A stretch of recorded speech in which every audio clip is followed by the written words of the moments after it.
Hi, and welcome to Circle Time Magazine. I'm one of your hosts, Virginia C. And I'm your other host, Dawn Williams. We are happy you're here with us to join our Circle Time. Absolutely. And we are in our math series, and today we are focusing on patterns. Yes, so we will increase our teacher knowledge by learning what patterns are in early childhood and how infants and toddlers and preschoolers learn about them. And we'll also hear about how play can help children learn math concepts. And at the end of this, you will have some ways to increase the amount of pattern learning opportunities you can offer during the everyday activities such as music and movement.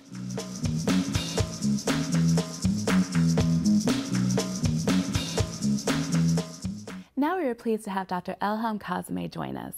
She's the professor of math and science education at the University of Washington. And Elham's research focuses on math, but she often does this research with teachers so that they are working on improving instruction together. She's going to be talking to us about how important early math is. Hi, Elham. Hi, thanks for having me here. Thank you so much for being here.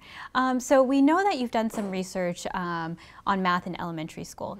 Can you talk to us about why the math that happens in the early education setting is so important? Well, with little kids, it's so important to get them excited about working with number, working with space, and for them to feel like it's something that they can do, that they're interested in exploring, and that they're validated for the questions that they bring to the world around them, right? So we want them to feel really positive about themselves and to be have affirming experiences because they're brilliant and they have lots of natural curiosities that we can build upon in school.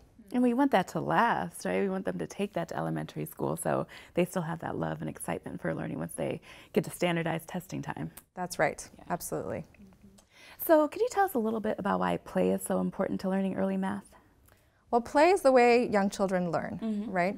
And it's through play, through what they build, through what they notice in the world around them, that they learn to appreciate structure and how things are composed, what happens when you put things together, what happens when you take things apart. And believe it or not, there's mathematics involved in that. So whether they are counting lots of things and noticing more and less, if they're building things and thinking about spatial relationships, it's being able to appreciate all the relationships at play in those kinds of everyday work that they do that really builds their mathematical skills. Okay. So do you have any examples of that involve patterns and how the patterning work in the early education setting is translated, or how that's beneficial in elementary school? Sure.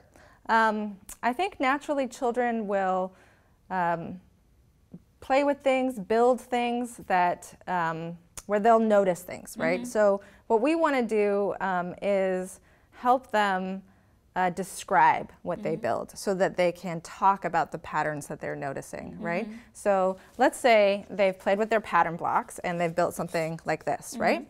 And there's lots of regularity in here to notice, right? So clearly you can see the alternating blocks, but there's also ways that this beautiful flower sun is built that involves chunks, right? So to notice that this chunk repeats over here, for example, and this chunk repeats over here, and how that's composed is really important for the way that they understand spatial relationships, right? But also how many it takes to build one of these, right? And how how many blocks are in this entire structure. Could you repeat this again? Could you repeat this whole thing? And what would that look like to construct, right? So even though there are smaller bits and pieces of knowledge in here, it's actually also appreciating that you can make that more and more complex and that kids are curious about those things. We don't have to show them, we just have to appreciate when they are interested and encourage that. So how can teachers facilitate that type of learning? How do they know when a child is interested? What are some of the teaching moves they can use? Right. What I say to teachers is that there's probably just 3 questions that you always need to have in your back pocket that can help you have really productive conversations with kids. So one is just, what do you notice, right? Because that opens up children to say what they describe. Another is, what do you wonder? That way they can ask questions that might involve predicting what would come next, or what happens if, right? And we want to encourage those kinds of things. And then how come or why, right? Why could you not build towers with the dinosaurs very well, but you could better with the blocks, right? So those kinds of explanations that they have to think about is really important for mathematical work, because in mathematics you have to make sense of the problems that you're given, and you have to reason about them, and you have to think about justifying, and you want kids to be able to ask the next question themselves, not just wait for someone to give them a question. Well, then children are really doing the thinking for themselves, like they're problem solving, they're considering it, as opposed to math. I think we often think that there's this one right answer, and you do these facts and you get that right answer, and there we go. I understand math. It's actually not just about right answers, right? It's actually about revising your thinking. So being curious about something, trying it out, and then if it doesn't work, backtracking, trying a new way, right? And it's that persistence that will really pay off in school. That if something doesn't go right the first time, you don't just give up, but you say, well, let me try it a different way. And appreciating that there are multiple pathways to getting somewhere is an important part of being successful in math. Yeah, especially story problems. I need multiple ways to try and figure that out. Yes, absolutely. Absolutely, yeah. So do you have any final messages you'd like for early child care or early child educators to know and to be aware of? Or? Well, I love to tell teachers, parents, to just count. Count everything, count all the time. Pay attention to your everyday learning environments. Talk to the people that are that you interact with to see what they are doing. You know, when I was a parent of young children and we were at restaurants, for example, we'd always find something to ask the waiters about, like, you know, how many tables have you served today? How many chairs are in this restaurant? If I see people folding napkins, we're like, how many napkins get delivered here every day? And how long does it take you to fold them? So just encouraging mathematical conversation. You know, when the kids ask you, are we there yet? You say, well, we're looking for 57th Street. We're at 47th Street. What's the next number going to be? What's that next number going to be? And you watch as the street signs go by, and pretty soon you're there without a whole lot of complaint. See, that's so much more informative than no. Not yet. Not yet. No, we're not there. Not yet. So, I'm going to do that. when you're reading books with young children too, I would say any book, whether it doesn't have to be a math book, has things that you can count, has things that you can notice in terms of spatial relations, right? What's on top of, what's below, what's around the corner, what's next to. So it's not about quizzing, it's just about being interested in conversation. And that is what we want early childhood educators and parents to do. That is so helpful, and those examples are so clear in my mind that, oh my goodness, I could do this all the time, and I'm doing math, and it's not hard, and it doesn't have to be scary. Nope, definitely not. Yeah, teachers can notice what's happening, they can start the conversation, they ask those open-ended questions you offer, and those would be some great ways to facilitate more math learning. That's right. Thank you so much, Ilham. Thanks. Thanks for having me.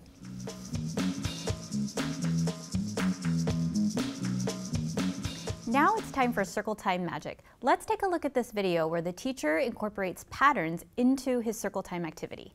And 1, and 2, and 3, and 4, and 5, and 6, and 7, and 8.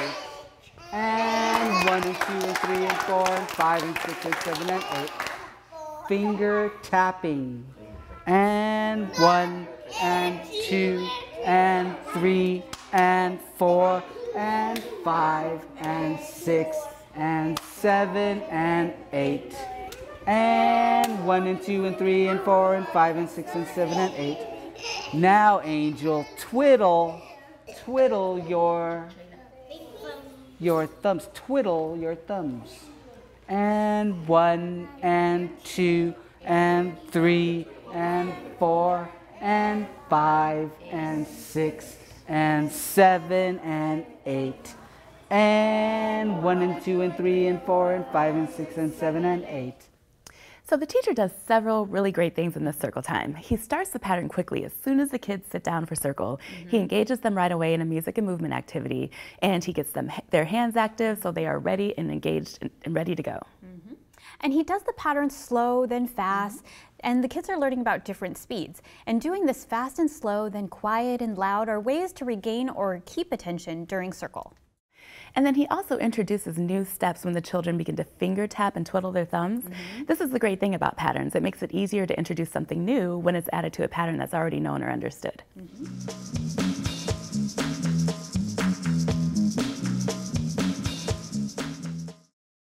Hi, Soleil.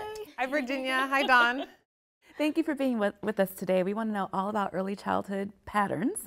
So first of all, what is a pattern? Great question. A pattern is two things. It's regular and it's predictable. So regular means it's an arrangement that occurs in a consistent way. Okay. And predictable means that once you have the unit down or the arrangement down, it just kind of continues in a predictable manner on and on and on. Okay. And there's really two kinds of patterns that we could think of. One is repeating, and that's sort of you might think of, the obvious example of red, blue, that we think of in our early childhood classrooms. But it just is a repeating pattern on and on. Or there can be growing patterns. So we might think of, for example, those nesting Russian dolls. There are a growing pattern of concentric shape, one around the other. So it's a repeating form, but continuously larger. And so that would be called a growing pattern. Okay. So like you said, there's those, objects that make a pattern, but I'm guessing that patterns are in other places as well. Where else can we find patterns? Yeah, everywhere. I think that's a great question. And so I would never want us to be limited. I think often we think, oh, we have a pattern board and red, blue, and now kids know patterns. They are everywhere, and it's such a rich opportunity to notice them at any time of the day, all over. But a couple ways we could think of them are, for example, actions. I like to think about dance. Dance is a pattern. Once you learn the steps, you can repeat them, and which is so fun. Everyone can learn it and do it together. Also sounds and music. So if you think about the drum line or the bass line in a song, it's a repeating pattern. It just continues. You could also think about, really in terms of mathematics specifically, numbers themselves are patterns and create patterns. So the base 10 system, 0 through 9, is a repeated pattern. And so once children start getting the pattern of counting 0 through 9 or 1 through 10, then they can build with that. And then also events. So you might think about the holidays, right? Every year, certain things happen at certain times.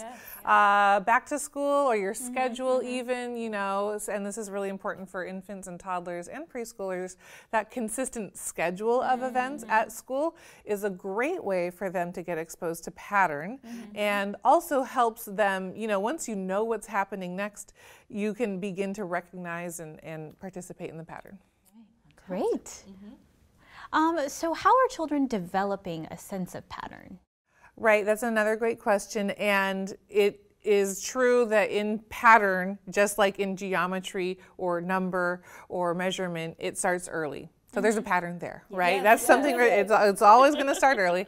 And so, for early on, it's just recognizing what patterns are. And so we think about infants and toddlers. Peekaboo is a pattern, open and shut. Open and shut, and so they're recognizing the pattern. So recognize is the first step.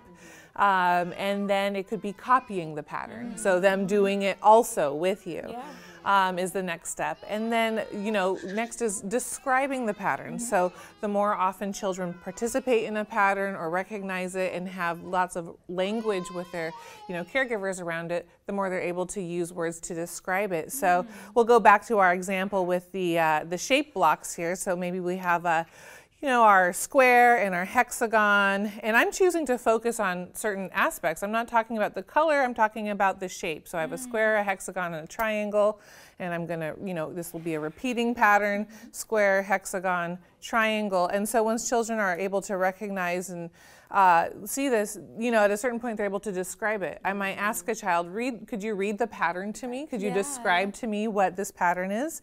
And so at a certain point children are able to do that especially if they've been exposed to that rich language related to shape. And then they're able to create their own patterns. So they're getting used to these patterns, they're noticing them, and then they may, you know, in terms of shapes and with the blocks, make their own unique patterns.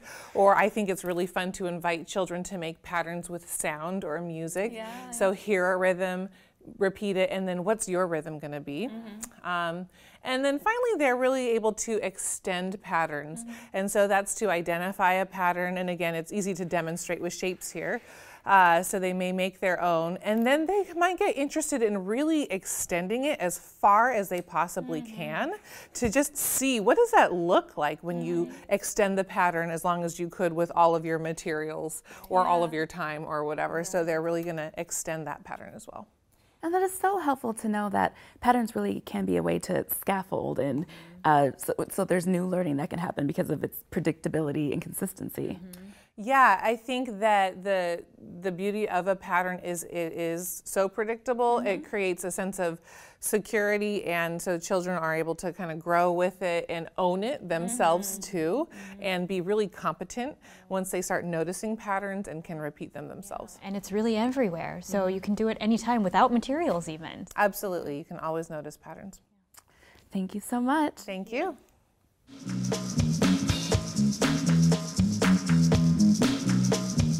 Hi, I'm Sadalise, the kid correspondent for Circle Time magazine. Today, they're going to be learning about my favorite thing, patterns. Now, I really want to see this, so I'm just gonna be right back, and I'm gonna be back telling you about everything. But remember, for a pattern, we want it to be repeating. So we do one thing, then the next thing, then the next one, then it happens over and over and over again. Basel, I heard you sharing an idea. What else should we do? Stomp and clap. All right, so stomp, clap, stomp, clap, stomp, clap. Oh, what? 1, 2, 1, 2, 3. 1, 2, 1, 2, 3. 1, 2, 1, 2, 3.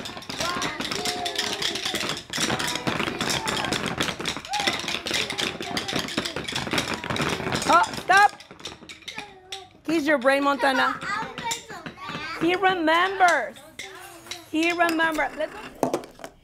I see different animals on the bottom of these bars. Which ones do you see? Be careful when you throw those. This one does not have an animal. This. Gotta pull it back. Then let it go. Crash straight into the chair.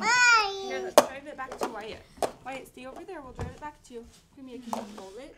Alright, looks like this one You're is just gonna big. push Let's it. see. Okay, Did that you? works too. You put them all back in there. Drive it to Wyatt. Wow, it looks like they had a lot of fun in that video. You know, I really think that you can learn something from that. Oh, oops. I wasn't supposed to show this to you right now, but it's a pattern, and I want to see you guys in try. So, pat twice, clap twice, snap twice, clap twice.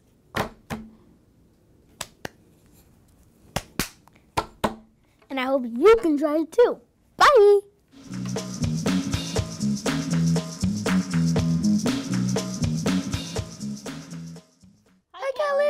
Hi. How are you guys? Good. Excited to see what you brought. Yes, I brought a mixture of some patterning and some music materials this week. So the first thing I brought for us is a really cool open-ended pattern tray that you can just purchase from, a local store. It's very open-ended. They're just, trays that have little slots for each of the items that you're using. We're using just some math counters here. And on the top we have a typical AB pattern. So it's the blue, purple, blue, purple, blue, purple. And then below we made it a little bit harder with the AAB, so the orange, orange, yellow, orange, orange, yellow. The really great thing about this tray is because it's so open-ended, it can really support a lot of different age groups. So if you have kids who are just starting out with patterning, You can add some support in there. So you could add in like color. If you're patterning by colors, you could add in some like color circle stickers. You could add in, if you're teaching it, you know, by the A, B, A, B, you could add some stickers or just some tape that has that in there to help support that. And then eventually they can move on to creating their own patterns as well. So that's a really great open-ended way. If you don't want to purchase that, or if you have some plastic food trays at home, which many of us might already have at home, which I did. So I just added some tape to this and kind of made my own patterning tray. And for this one, we have demonstrated a growing pattern. So we have 1 blue dinosaur, 2 red dinosaurs, 3 green dinosaurs, and 4 yellow dinosaurs. But for this food tray, you can make it however you want. You can make as many squares as you want. You can make as few squares as you want. So that's another way to kind of support those early patterners versus the more advanced. Great way to individualize. Absolutely, absolutely. And again, you could add those supports to this tray, the same as you did for the other tray. So that's two really great options for patterning trays. Great. Next, we have a CD called Math All Around Us. And this is a great way to incorporate music into patterning because as part of music, there's rhythm, there's different movements, there's different patterns that are in the music already. So this is a great way to utilize those patterns that are already there. And this specific CD has a lot of really great math-related songs. And so there are some ones that are specific pattern songs on here that you can utilize in your classroom. And you can also just use the other songs as well and look for the patterns in there. So it's really kind of like pattern hunting with your children. So that's a really great way to kind of utilize this specific CD as well as music in general too. You know, this talk of music brings us to our behavior management minute for the day. So sometimes transitions can be a little bit tough. And you can use music and definitely, right? So you could use music and movement to make that a little bit easier, especially if you're going to teach them a pattern. So let's take outside time, for example. Outside, you're out there, it's time to come in. Nobody wants to come in because I'm busy playing outside. And so if you can prepare children ahead of time by teaching them a pattern, maybe you play the song, one of the pattern songs back here. Maybe it's a pattern that you teach them so that everyone knows it, they're used to it. You say it's time to go inside, you start the pattern, the kids are doing the pattern as they're coming to line up. So it's a way that they're also practicing, learning some patterns, and also helping transition go a little bit smoother. Excellent, that's a great idea. And a way to kind of support that as well is kind of ties in really well to the next thing I brought is these are some pattern strips. And this is a great way where you guys could create your own class pattern where you guys are going outside. And this specific one is just kind of the key where, you know, you're going to either clap, you're going to stomp, or you're going to hum for this specific one. But you can make it whatever movements or sounds that your children want to make. And this is also something you could laminate, you could bring inside, you could bring outside to help support that pattern as well with your transitions. Great visual support. Yeah, absolutely. And again, you can make the pattern whatever you want it to be. So this one's clap, hum, hum, clap, hum, hum. And then this one's stomp, stomp, clap. So it can be really whatever your children want. And then you can even give them the blank ones and they can create their own. So I just have pre-cut out shapes, but you could make your own shapes. You could draw shapes for those children who are really interested in the art aspect of it as well. So you could do, you know, clamp, clap, stomp, whatever you wanted to do. You can make your own pattern for that too. So that's kind of a good visual way to support your patterns as well. Yeah, and you can make your own pattern strips yourself. So check out this video on how to do that.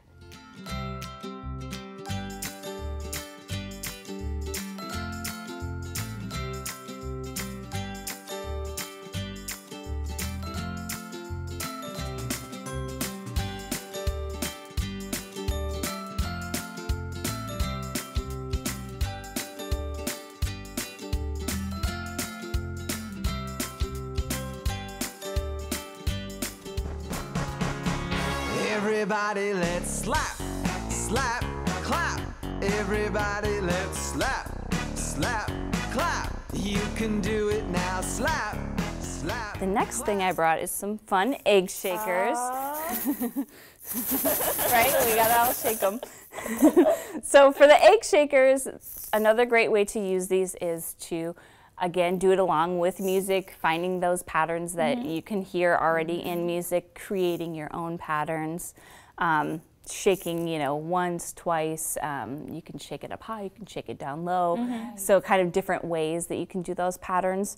And then another great thing about the egg shakers is that they work with so many different age groups. These are really easy for infants to hold, really easy for toddlers to hold. Preschoolers love them as well. So this is a really great, like, active way to get them involved in the pattern. Yeah. Right, and a great family childcare activity, right? And you can just advance the level of difficulty depending on who's there. All children can participate in the same activity, no matter what age they are. Absolutely, absolutely. The last couple of things I brought are some scarves, which all children love these scarves. And so these are ones that you can, you know, just move around to the beat of the music. You can move it up high, you can move it down low, you can make your patterns with the way you're moving the scarves. So that's a really great way to use it kind of every day in your classroom. One of the ways that you can kind of make it a little bit more advanced is by doing a growing pattern with scarves, which is a little bit more unusual. Okay. But you can start by, I'm going to fold my scarf one time, and this is what it looks like. And then Dawn's going to fold her scarf 2 times, and that's what it looks like. And then Virginia's going to fold her scarf 3 times, and this is what it looks like. So kind of comparing how the scarf changes as your pattern grows and as you add the folds into it is a really great way for some of those more advanced preschoolers to kind of see the pattern growing as well too.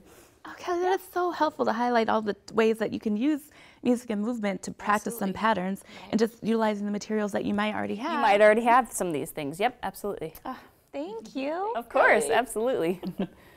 All right, so now let's focus on some books in our Don't Just Read It, Mathematize It segment.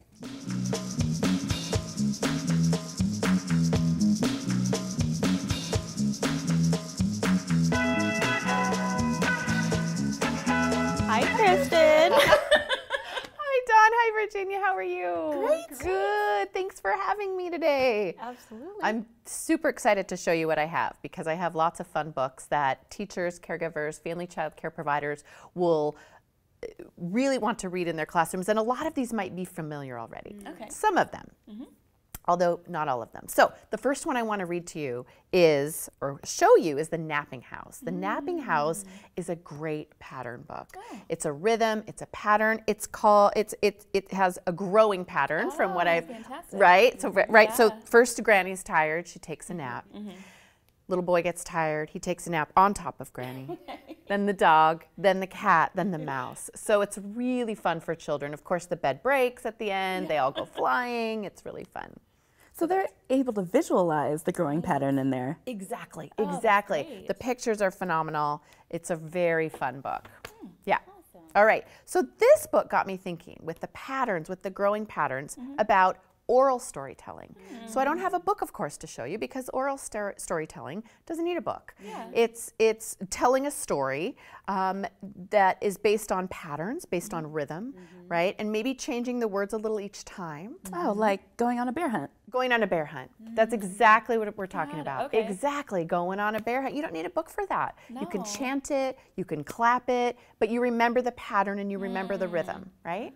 And I actually remember my family, my mother would tell me oral stories when I was a child, you know, and there was this rhythmic pattern, one about a mosquito, and then another animal comes, and another animal comes, and, you know, I just remember it till this day. Right. Maybe more than some books that you would have written. I have a visual memory of what that sounded like as a child, so yeah. Right, it's portable. You don't need a book, you don't need to go to the library. Oral story, that's great. Oh my gosh, that's great. Okay, so the next book is a music book. So this is called The Jazz Fly. So music, of course there's pattern and rhythm through music. So this is really fun. It's about this little fly who, on his journey through the book, he runs into different critters that all make a different sound, and he hears music throughout. And the CD in this book, which you were telling me about that you used to listen with your girls, is so fun because the rhythms and the pattern throughout the music is just phenomenal. And we were doing it even when they were infants and toddlers, so by the time they're able to read it, they're like, oh, I know this. I've been hearing this. Yeah, it's a very, very fun book. All right, so the last two I have are just your classic counting by 5s, counting by 10s. These are filled with real life pictures, real live pictures of children. They're really accessible to read, all ages. These were found just in the local library, but you know, you can find them really anywhere, counting by 10s, counting by 5s.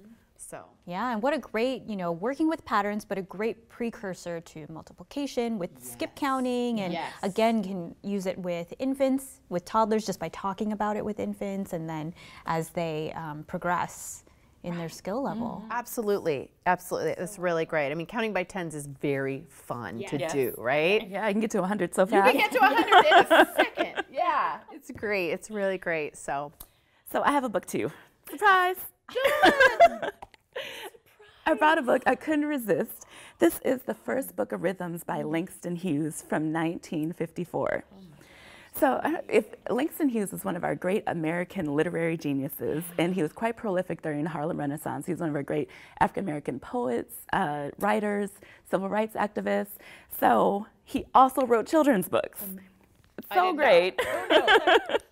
And he was quite into jazz, so that it's about rhythms is not too much of a surprise. But even in here, he points out how patterns really are everywhere. So here, even in machines, he talks about how machines have a pattern. You can hear the consistent way that they're working and moving and hear those sounds. Even with knitting, for example, like a pattern that takes shape, a rhythm that takes shape. Knitting really is a consistent pattern when you're doing it. And then there's a whole rhythm and consistency to it that just helps us understand how patterns are everywhere. From 1954 from Langston Hughes. Oh my gosh, thank you for, Dawn, that's so special that you have that. I couldn't resist. No. Like I couldn't let it go. Oh my gosh, I love that. That is a gem for sure. Yeah, it is a gem, you're right. Yeah. Well, good, well, there you have it. Thanks, Kristen. Thank you.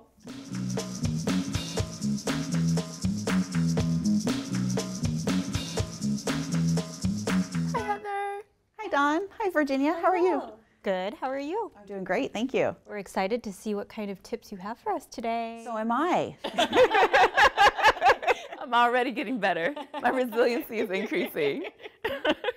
So I want to ask you about rewarding yourself through relaxation and recreation. What are the benefits of that? Oh, there's lifelong benefits to relaxation and recreation. We know there's a lot of physical well-being benefits. So our bodies are healthier, our blood pressure is lower, you know, maybe we're eating healthier because we're using our body and our muscles in a different way. And relaxation, it does the same kind of thing, and it also adds that benefit, I think, of the mental health wellness, is that when we make a commitment to building those regular rewards of relaxation and recreation into our daily lives and into our work week, I think we get a lot of benefit from that. So this is a really important resiliency strategy because it's going to help me in long term. It may help our teachers stay in the field a little bit longer if they're taking care of themselves along the way. I think for sure that self-care is so important in that. So. And how do we reward ourselves? You were talking about regularity. Like, how do we do that? How do we put it in as a regular part of our schedules? Right. Well, I think it's a multi-layered process, I think. So first, I think we need to figure out what it is that helps me to feel relaxed and what it is that I enjoy doing, what would count as a reward. I mean, going to the gym and slogging along may not be that rewarding through recreation, whereas trying a new Pilates class or a new yoga class or getting a moment to go walk on the beach and swim in the water might feel like more of a reward. So identifying for yourself what it is that you enjoy and what makes you feel relaxed. And then I think building that into a regular schedule, a pattern, if you will. I know for myself, when I'm doing lesson planning with the children, or for the children, I like to just build some of that right in. So on lunch break today, I'm gonna make sure I take a walk. Or if a friend of mine I notice is having a rough day and I think maybe she might need a little relaxation, we're gonna make a point of, you know, walking together or laughing together. Finding some way to help us to kind of relieve that stress and to build in some of that reward through the day. So planning for ourselves. Planning for ourselves. and I think we're also busy. It's really important to tie it to a calendar or tie it to a time system so that we don't forget about it. I know my kids are involved in a lot of sports, and so my cousins, nephews, you know, and I think that we just got in the habit of dropping them off to practice, and then we stay in the car and we listen to some music that we like. I have a little lavender rolling ball that I use that kind of fills the whole car with a nice scent, and really taking advantage of those wait times that might feel inconvenient at the time, but taking advantage of them to be built-in times for relaxation. And it's a great model for children and families too. I mean, a lot of the families we work with are under such extreme stress and high levels of anxiety, and modeling this for them helps too. So, absolutely. Thank you, Heather. Thank you. Well, we've come to the end of our time. Here we are. So today you learned some more about what patterns are like for infants, toddlers, and preschoolers through the learning trajectory. We know how play is a great opportunity to practice math and learn more about patterns and math. And music and movement are great ways to help children learn about repeating and growing patterns. Thank you for joining us. Please complete the evaluation. We'd love your feedback. Absolutely. You can also receive STARS credit for watching, and the link is available next to the video on this website. Bye! You guys ready? Lights! Camera! Action! Hi, I'm Sarah, your kid correspondent for Sacred Times. Today, wait, did the lights just turn out? Okay. Well, it.